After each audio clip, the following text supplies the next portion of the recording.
મુનિ માનતોસ્મી. એવા સર્વભૂત સર્વમાં જે ઈશ્વરના દર્શન કરનારા મનનશીલા મુનિ, જે સતત મનન કરતા હોય એને મુનિ કહેવાય. સર્વમાં ભગવત દર્શન કહેવાય ને કે અપ્સરાઓ સ્નાન કરતી હતી. જ્યારે સુખદેવજી ગયા તો કાંઈ ફેર ન પડ્યો. વ્યાસજી આવ્યા તો બધાને સંકોચ લાગ્યો, વસ્ત્રો પહેરી લીધા. નારાજ થયા વ્યાસજી. કેવા લાગ્યા, 16 વર્ષનો મારો યુવાન દીકરો અહીંયાથી ગયો તો તમને કાંઈ ફરક ન પડ્યો, અને મારા જેવો વૃદ્ધ વ્યક્તિ તો તમને શરમ લાગે છે, આવું કેમ? ક્ષમા કરજો મહાત્મન, આપ વૃદ્ધ ભલે છો પણ આપની ભીતર બુદ્ધિમાં એટલો ભેદ તો છે કે આ સ્ત્રી છે ને આ પુરુષ છે. આપના પુત્ર સુખદેવ એ તો ઈશ્વર સિવાય બીજું કંઈ જોતા જ નથી. એની દ્રષ્ટિ દેહ ઉપર નથી જતી, એ તો ભીતર રહેલા આત્માનું દર્શન કરે છે. એવા સર્વભૂત હૃદયમ મુનિ માનતોસ્મી. એવા મુનિ સુખદેવજીને વંદન કર્યા, કથાને લઈ ગયા નૈમિષારણ્ય. 88,000 ઋષિઓ 1000 વર્ષ સુધી ચાલે એવો યજ્ઞ આદરીને બેઠા છે. યજ્ઞના મધ્ય ભાગમાં થોડો સમય બચે છે. એટલે સૌનકાદી ઋષિઓને એમ થયું, પવિત્ર કાર્ય કરવા બેઠા છીએ અને સમય બચે છે, કાંઈક લૌકિક પ્રવૃત્તિ થાય એના કરતા ભગવત કથાનું શ્રવણ કરીએ. અને એટલા માટે સૂતજીને બોલાવ્યા છે, ઉપર આસન પર બિરાજમાન કર્યા, અને બિરાજમાન કરીને વંદન કરી સૌનકજીએ સુંદર પ્રશ્નો કર્યા. ભાગવતના મહાત્મ્યમાં શ્રોતા અનેક લોકોને કુશલ કયા છે. અહીંયા કહ્યું સકલ કુશલ પાત્રમ બ્રહ્મપુત્રમ નતાસ્મી. નારદજી કુશલ છે. અહીંયા કથાના શ્રવણ માટે કુશલ છે. પ્રશ્ન કરતા કહ્યું, ભક્તિ જ્ઞાન વિરાગાપ્તો વિવેકો વર્ધતે મહા માયા મોહ નિરાશાશ્ચ વૈષ્ણવૈઃ ક્રિયતે કથમ. ગુરુદેવ, ભક્તિ જ્ઞાન અને વૈરાગ્યથી પ્રાપ્ત થનારા વિવેકની વૃદ્ધિ કેમ થાય? માયા મોહથી મુક્ત કેમ થવાય? વૈષ્ણવે શું કરવું જોઈએ? કહ્યું, ઈ ઘોરે કલૌ પ્રાયો જીવશ્ચાસુરતામ ગતા.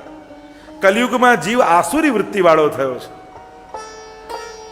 આ ક્લેશથી આક્રાંત જીવ કેમ શાંતિને પ્રાપ્ત થાય? કોઈ શ્રેય કરનારામાં પણ શ્રેય કરનારો હોય, પાવન કરનારામાં પણ પાવન કરનારું હોય. ભગવાન કૃષ્ણને મેળવી આપે એવું કોઈ સાધન અમને બતાવો. જો કોઈ મહાપુરુષ મળે, જો શંકાઓ જાગવી એ કોઈ ખરાબ નથી.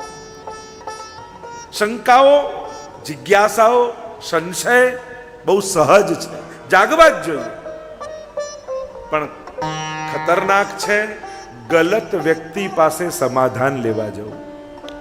એ બહુ જોખમકારક છે. પ્રશ્ન ખરાબ નથી, પણ એનું સમાધાન જો ગલત વ્યક્તિ પાસે લેવા જશો ને તો એ તમારી શંકાને અશ્રદ્ધામાં ફેરવી દેશે. એ શંકાને નિમિત્ત કરી છેક અશ્રદ્ધા સુધી લઈ જશે. અને એ જ પ્રશ્ન કોઈ મહાપુરુષ પાસે પૂછવા જશો તો એ શંકાને નિમિત્ત કરી શ્રદ્ધા સુધી લઈ જશે. પૂર્વમાં કહ્યું, શ્રદ્ધા જ મારી લઈ ગઈ મને મંઝિલ સુધી, અને દિશાઓ રસ્તાઓ ભૂલી ગયો તો દિશાઓ ફરી ગઈ. આ ભાગવતની યાત્રા શંકાથી સમાધાન સુધીની યાત્રા છે. પ્રશ્નાર્થથી પૂર્ણ વિરામ સુધીની યાત્રા છે. પ્રશ્ન કર્યા, જોયા કે મહાપુરુષ બિરાજમાન છે. જ્યાં લાગે કે અહીંયા સમાધાન મળશે ત્યાં પછી બધું જ પૂછી લેવું. અને સૌથી મોટો પ્રશ્ન, જો જીવન સંબંધી, સંસાર સંબંધી, દેહ સંબંધી અનેક પ્રશ્નો હશે, પણ જ્યારે આત્મા સંબંધી પ્રશ્ન જાગે ને તો માનવું કે સાચા અર્થમાં જિજ્ઞાસા પ્રગટ થઈ છે. અથા તો બ્રહ્મ જિજ્ઞાસા, બ્રહ્મની જિજ્ઞાસા થાય. ક્ષણવાર માટે વિચાર કરો, અર્જુનને મોહ થયો, સમાધાન મેળવવા માટે ધૃતરાષ્ટ્રને પૂછવા ગયો હોત તો કેવી ગીતા મળી હોત આપણને? એણે કૃષ્ણને પૂછ્યો તો ભગવદ્ ગીતા મળી, અને ગીતા મળી તો નષ્ટો મોહ સ્મૃતિર્લબ્ધા તત્પ્રસાદાન્મયાચ્યુત સ્થિતોસ્મિ ગત સંદેહ કરીશ્યે વચનમ તવ. પ્રભુ હવે જેમ આપ કહેશો એમ કરીશ. સમાધાન મળ્યું. નહીં તો દુનિયાના લોકો આપણને ભરમાવી દે છે. દુનિયાના લોકો પોતાની ચતુરાઈ એવી કરે છે ને. આ કલયુગની સૌથી મોટી ચતુરાઈ શું છે? કલયુગ કોશિશ કરે આપણા હાથમાંથી પાપોને પુણ્યોને લઈ લેવાની અને પાપ પકડાવી દેવાની. અને એટલા માટે આપણને સતત એવું લાગ્યા કરે કલયુગમાં, જે પાપ કરે ને આમ કરે એ બધા સુખી છે, અને અમે સાચા દિલથી ભક્તિ કરીએ આમ કરીએ તો અમે દુઃખી જ રહીએ. તો પછી આ બધું કરવાનો શું અર્થ? પાપ પુણ્યોને મૂકો ને પાપને પકડો, એવું આકર્ષણ કલયુગ પેદા કરે છે. આ કલયુગની માર્કેટિંગ સ્ટ્રેટેજી છે. એ પાપીઓને સુખી બતાવે અને પુણ્યશાળીઓને દુઃખી બતાવે. સુખ દુઃખ બધાના સરખા જ હોય છે. એ ઝૂંપડામાં રહેતો હોય કે મહેલમાં રહેતો હોય, સુખ દુઃખ બધાના સરખા હોય. ઝૂંપડાવાળાના 1000 જતા રહે અને એને જે દુઃખ થાય એવું બંગલાવાળાના કરોડ જાય, એને ત્યારે એટલું દુઃખ થાય. ખાલી માત્રામાં જ દુઃખ હોય છે, બાકી તો બધું સરખું જ હોય છે. મૂળ વાત એ છે. પણ કલયુગ એવું કોશિશ કરે તમને ભરમાવાની કે પાપ કરવાથી જ સુખી થવાય અને પાપ માટે આકર્ષણ પેદા કરે. એટલે ક્યારે ભરમાતા નહીં. લોકોએ તમને આવીને કહેશે, લો તમારા બા તો આટલી સેવા કરતા ને આટલા પાઠ કરતા, તોય માંદા પડ્યા, તોય હોસ્પિટલમાં જવું પડ્યું. હવે સેવા કરવાને અને બીમાર પડવાને મેળ ક્યાં? કોઈ મેળ નથી. પણ લોકો એને કનેક્ટ કરીને કહેવા શું માંગે? આ સેવા અને પાઠ કાંઈ કામ લાગવાના નથી. મૂળ કહેવાની બાબત એ હોય, છોડો આને. સાચા અર્થમાં કહેવું હોય તો આમ કહેવાય કે બા આટલા માંદા હતા પણ તોય હોસ્પિટલના ખાટલામાં બેઠા બેઠા યમનાષ્ટક છોડ્યા નહીં હો. એણે પાઠ મૂક્યા નહીં. પ્રેરણા તો આવી લેવાની હોય. આપણને ઊંધી પ્રેરણા આપવામાં આવે છે. અરે આટલું દૂધ ચડાવો મહાદેવજી પર ને આ બધું બગાડ થાય, ગિરિરાજજીમાં દૂધ ચડાવો ને આટલો બગાડ થાય, એના કરતાં ગરીબને આમ પીવડાવો, નાને આમ કરો, આને આમ કરો. મૂવીમાં બધું બતાવે. પણ કોઈ મૂવી વાળા એવો પોસ્ટર મારે, અમારી મૂવી જોવા ના આવતા 500 રૂપિયા કોઈને જમાડી દેજો. કોઈ નથી. ના, પિક્ચર તો જો જ, એમાં બગાડ નથી. પણ તારી શ્રદ્ધા મજબૂત થાય અને તારો વિશ્વાસ ભગવાન પર વધે, એ બધું વધારાનું કામ છે. અરે હોટલોમાં કેટલો બગાડ થાય કોઈ પ્રશ્ન કરે છે? લગ્નોમાં કેટરિંગમાં કેટલો બગાડ થાય કોઈ પ્રશ્ન કરે છે? એવી 1000 જગ્યા તમને બતાવું જ્યાં બગાડ થાય, કોઈ પ્રશ્ન નથી કરતો. પણ આપણને ભગવાનની ભક્તિ વધારાની લાગે છે એટલે ત્યાં બધા જ પ્રશ્નો મૂકે છે. લોકો જાણી કરીને આપણી વિધિ વિધાનો પર શંકા પેદા કરવાની કોશિશ કરે છે. નહીં તો એમ કહી દો કે આ પિક્ચર ના જોશો, 500 રૂપિયા બગાડવાની શું જરૂર છે? બીજા બધાને આપી દો. ત્યારે તો કોઈ કહેતું નથી. મૂળ વાત એ છે, આ કલયુગનો આ પ્રચાર માધ્યમ છે. કોશિશ કરે છે પાપ માટે આકર્ષણ થાય અને પુણ્ય માટે અભાવ પેદા થાય, એનો પ્રયાસ કલયુગ કરે છે. આ ધર્મની ગ્લાનિ કેમ થાય? યદા યદા હિ ધર્મસ્ય ગ્લાનિર્ભવતિ ભારત. ધર્મની ગ્લાનિ કેમ થાય? ધર્મની હાનિ કેમ થાય? કોઈ પાપી વ્યક્તિ ધર્મની ગ્લાનિ કરી શકતો નથી. એ પાપીમાં એટલું સામર્થ્ય નથી કે ધર્મનો નાશ કરી શકે. પણ ધર્મની ગ્લાનિ ક્યારે થાય? જ્યારે સજ્જન વ્યક્તિઓને ધર્મ ઉપર અવિશ્વાસ પેદા થવા લાગે. ભગવાન આશા રાખે છે સજ્જનો ઉપર. એ તો અસુર છે જ, એ તો પાપી છે જ, એની પર શું આશા રાખવાની? પણ સજ્જન વ્યક્તિઓને, સમજદાર વ્યક્તિઓને, ભણેલા ગણેલા લોકોને ધર્મ પ્રત્યે શંકા પેદા થવા લાગે ને, ત્યારે ધર્મની ગ્લાનિની શરૂઆત થાય છે. આ કલયુગનો પ્રભાવ છે. વિદ્વાનોની બુદ્ધિ પણ. તો ઘણા લોકો એમ કે આટલા ભણેલા ગણેલા તોય તમે ઠાકોરજીમાં માનો છો? અરે ભણી ગણીને તો વિશ્વાસ વધે કે ઘટે? અરે ગમે તેટલી મોટી રોયલ્સ રોય લાવ, પણ દીકરીના હાથે સાથીઓ ન કરાવો ને તો તમને મજા જ ના આવે. ગમે તેટલી મોટી કાર લાવ, પણ જ્યારે આપણા ઘરની દીકરીઓ વહુઓ એમાં સાથીઓ કરે ત્યારે મનમાં વિશ્વાસ આવે, હવે વાંધો નહીં આવે. એક નાનકડો સાથીઓ સુરક્ષાનું કારણ આપણને લાગે છે. આપણી શ્રદ્ધા છે, આપણા સંસ્કાર છે, આપણી સંસ્કૃતિ છે. આમાં ક્યાંય નાનપ અનુભવવાની ક્યારે તમારે જરૂર જ નથી, કારણ કે તમે શ્રદ્ધાની સંસ્કૃતિ સાથે જોડાયેલા છો. એક નાનકડો પ્રસાદી ઉપરનો પણ બાંધ્યો હોય ને તો આપણને લાગે કે આપણને વાંધો નહીં આવે. આ આપણી શ્રદ્ધા છે. આ નાની નાની વસ્તુઓ સાથે આપણી શ્રદ્ધા અને વિશ્વાસ જોડાયેલા છે. એ આપણને આપણી સુરક્ષાના કારણો લાગે છે. એક નાનકડા ઉપરણામાં મારો ઠાકોરજી મારી જોડે છે, આવો ભાવ આપણને આવે છે. તો કેટલી મોટી વાત છે. આ શરમાવાની વાત નથી, આ ગૌરવની બાબત છે. કંઠી પહેરો છો એ સંકોચની બાબત નથી, વૈષ્ણવ થવાનું ગૌરવ છે. તમારા ગળામાં પડેલી કંઠીઓ, જેના માટે આપણા વડીલો અને પૂર્વજોએ આટલા સંઘર્ષો કરેલા છે. એ જ્યારે બાદશાહોનો સમય અને ગોકુલનાથજીનો સમય, અને ત્યારે વૈષ્ણવને ઊભા રાખીને બાદશાહ એમ કહે કે કંઠી કાઢ, વહીના ગળું કાપી નાખીશ. અને ત્યારે વૈષ્ણવ કુમારીથી કહે ગળું કપાશે તો કંઠી આપમેળે પડી જશે, આ હાથથી કંઠી ક્યારે નહીં ઉતારો. અને જ્યારે ગળું કપાવવા તૈયાર થયા ત્યારે આજે આપણે કંઠી પહેરવાના સંજોગો ઊભા થયા છે. નહીં તો ક્યારનું બધું ખતમ થઈ ગયું હોય. પણ એ વડીલોએ ટેક રાખી તો આપણા ઘરમાં આજે ઠાકોરજી બિરાજે છે. એટલે આપણા ઘરે પ્રભુ બિરાજે છે, આપણે ધર્મ કરી શકીએ છીએ. એ સાધારણ ઘટના નથી. આપણા વડીલોના કેટલા તપો છે, એમના પરિશ્રમ છે, એમના સંઘર્ષો છે કે આ સંસ્કાર અને સંસ્કૃતિ આપણા સુધી પહોંચી શકી છે. પ્રશ્ન કર્યો ભગવાન મળે એવું કોઈ સાધન બતાવો ને ગુરુદેવ. અને ગુરુ વંદના કરતા કહ્યું ચિંતામણીર લોક સુખમ સુરદ્રુહુ સ્વર્ગ સંપદમ પ્રયચ્છતિ ગુરુ પ્રીતો વૈકુંઠ પ્રિયદર્શ વૈકુંઠ યોગી દુર્લભમ. આ જ્યારે ચિંતામણી પ્રસન્ન થાય તો સંસારનું સુખ મળે, કલ્પવૃક્ષ પ્રસન્ન થાય તો સ્વર્ગનું સુખ મળે. પણ જ્યારે ગુરુ પ્રસન્ન થાય, કહ્યું વૈકુંઠ યોગી દુર્લભમ, વૈકુંઠમ યોગી દુર્લભ. જે યોગીઓને દુર્લભ છે વૈકુંઠ ધામ, ગુરુ કૃપા થાય, ગુરુ પ્રસન્નતા થાય તો સહજમાં મળી જાય છે. અને આપણે પુષ્ટિ માર્ગમાં તો કેવી કૃપા થઈ. બીજે બધે તો ભગવાન સુધી લઈ જનારા ગુરુ આવે, આપણે ત્યાં તો ભગવાન જ ગુરુ બનીને આવ્યા. યેહી તેહી તેહી એહી કછું ન સંદેહી. સૂર કહા કહે દ્વિવિધ આંધરો બિના મોલ કો ચહેરો. શ્રી વલ્લભ રૂપે સ્વયં પ્રભુ મહાપ્રભુ બનીને આવ્યા. સાધારણ ગુરુ હોય તો એ મર્યા પૂછી ભગવાનનું ધામ આપે. સાધારણ ગુરુ ભગવાનનું ધામ આપે, પણ મહાપ્રભુ જેવા ગુરુ હોય તો ભગવાનનું ધામ આપણા ઘરમાં જ પ્રગટાવી દે. ઠાકોરજી કેવલ નથી પધરાવતા, આખું વ્રજ લઈને ઠાકોરજી પધારતા હોય છે.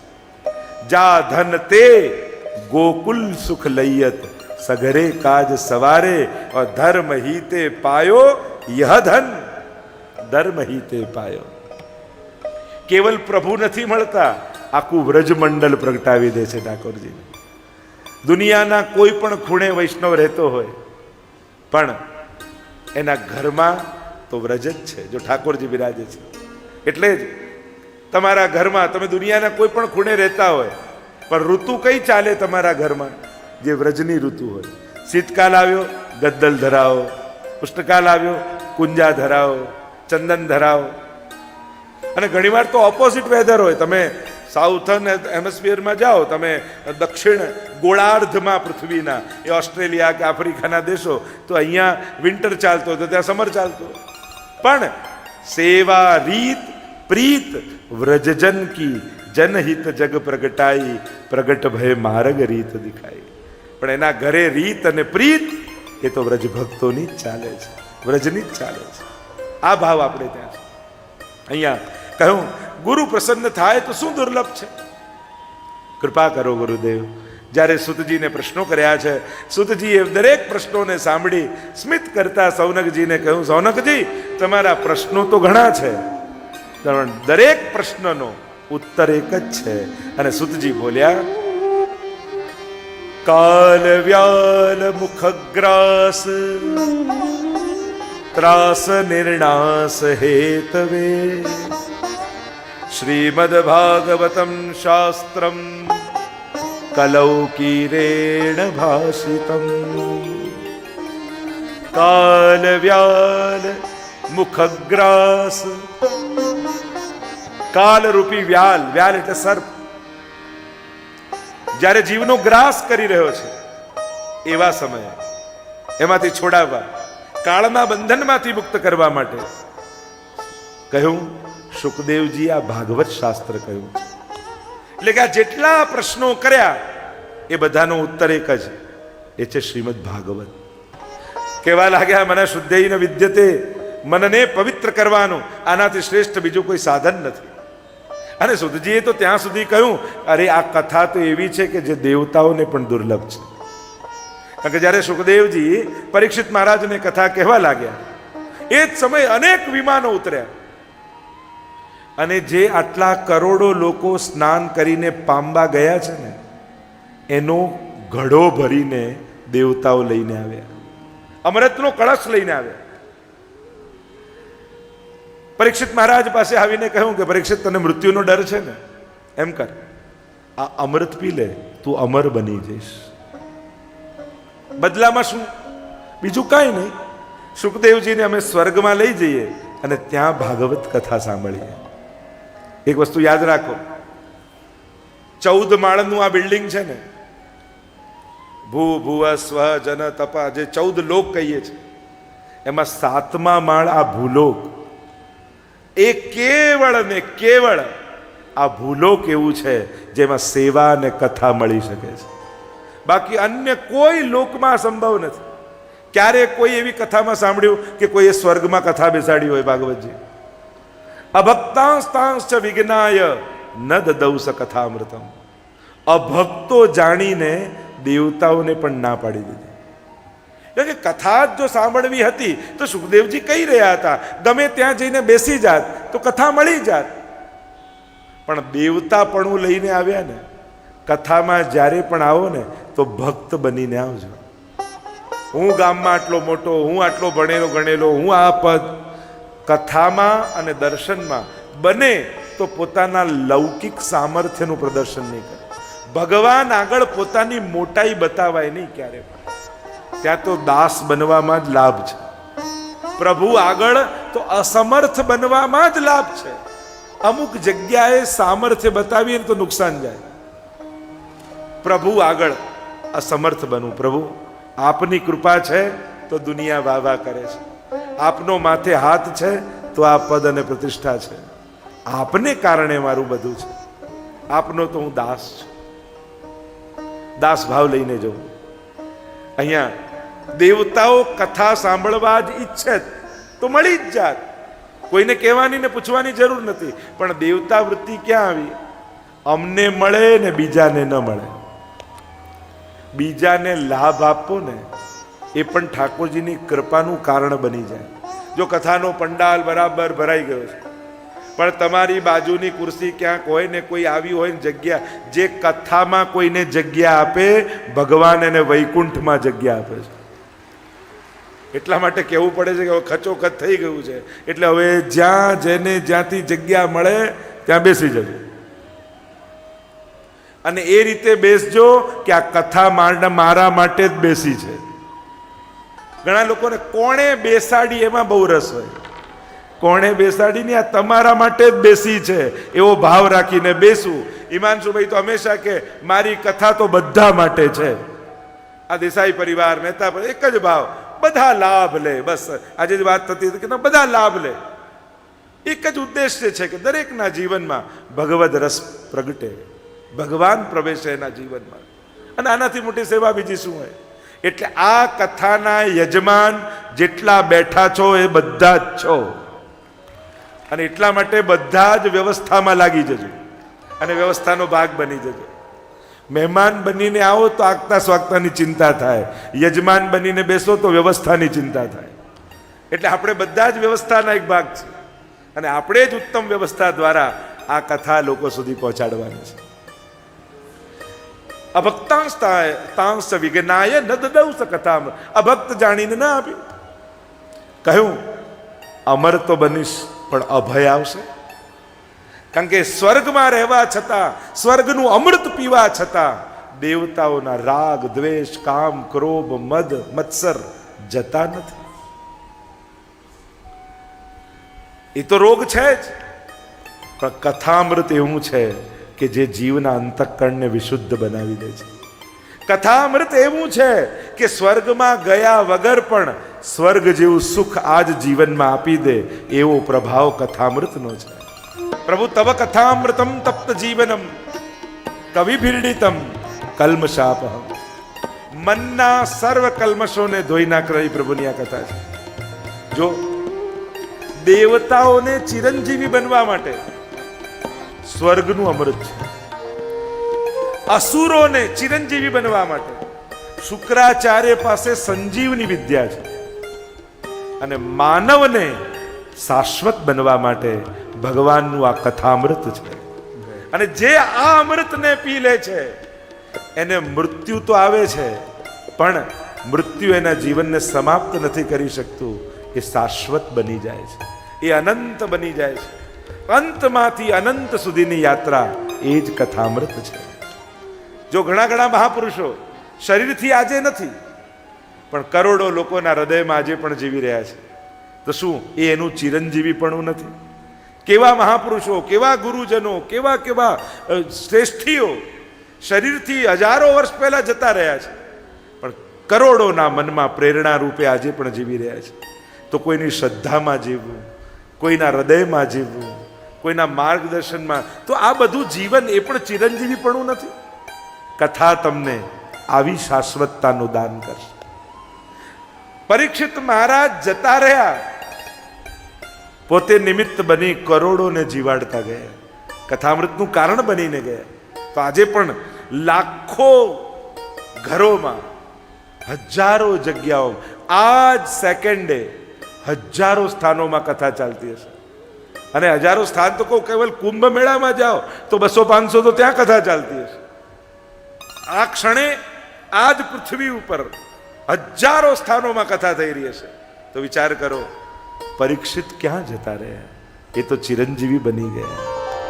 આજે પણ એમનું નામ દરેક કથામાં લેવાતું હશે, પુકારાતું હશે. કહ્યું આ મારે ન જોઈએ. કહ્યું કે આ ભાગવત કથામૃત દેવતાઓને પણ દુર્લભ છે. સેવા અને કથા ભગવાન ગમે તેને આપતા નથી. ભગવાન ભલે મળી જાય, પણ ભગવાનની સેવા મળવી એ તો બહુ દુર્લભ છે. એટલે હું તો ઘણી વાર કહું, ભાગ્યશાળીને ભગવાન મળે, પણ સૌભાગ્યશાળીને સેવા મળતી હોય છે. જેના જેના ઘરે ઠાકોરજી બિરાજે છે ને, એને હું અહીંયા આચાર્ય પીઠ પરથી વંદન કરું છું કે તમે ભાગ્યશાળી છો, તમારા ઘરમાં ઠાકોરજી છે. તમે સૌભાગ્યશાળી છો કે તમારું ઘર બ્રજ બનાવી ઠાકોરજી તમારા ઘર સુધી પધાર્યા છે. તમારા પર મહાપ્રભુજીની કૃપા છે, આશીર્વાદ છે, અને એટલે ઠાકોરજી ઘરે બિરાજે છે. આ નાની સૂની વાત નથી વૈષ્ણવો, બહુ મોટી વાત છે.